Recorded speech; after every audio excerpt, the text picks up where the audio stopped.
Assalomu alaykum yaxshi bolajonlar.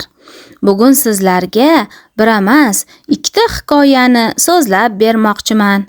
Ikkalasi ham daraxt haqidagi hikoyalar. Birinchi hikoyaning nomi daraxtlarning bir-biriga kirishishi. Jobir ibn Abdulloh radhiyallohu anhu rivoyat qiladi. Biz Rasululloh sallallohu alayhi va sallam bilan birga safarda edik. Uzoq yo'l yurgach, ikki tog' oralig'idagi keng bir joyga tushdik.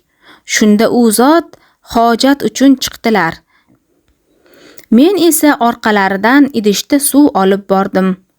Yer keng, yalanglik, soyning ikki yonida turgan nozik navniholdan boshqa hojat qilish uchun biror bekinadigan narsa yo'q edi.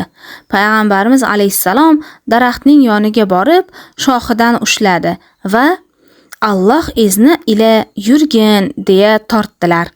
Ikkinchi daraxtni ham shu tarzda tortib, xuddi tuyani yetaklagan kabi o'rtaga olib kelib, Alloh taoloning qudrati bilan egilinglar deganlarida daraxtlar bir-biriga kirishib, qalillashib, u zotga parda bo'ldi. Chunki Rasululloh sallallohu alayhi va sallam ochiq joyda hech qachon hojat qilmasdilar. Men bu voqeani ko'rib lol qolgan edim. Bir payt u zot hojatlaridan bo'shaganlaridan so'ng daraxtlar ham tarqalishdi.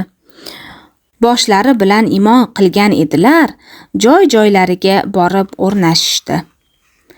Endi esa daraxtning salom berishi haqidagi hikoyani so'zlab beraman.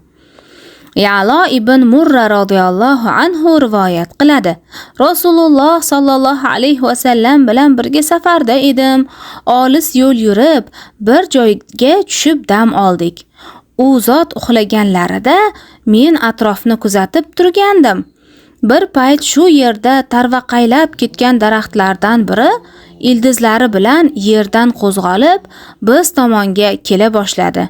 Men qo'rqib ketdim.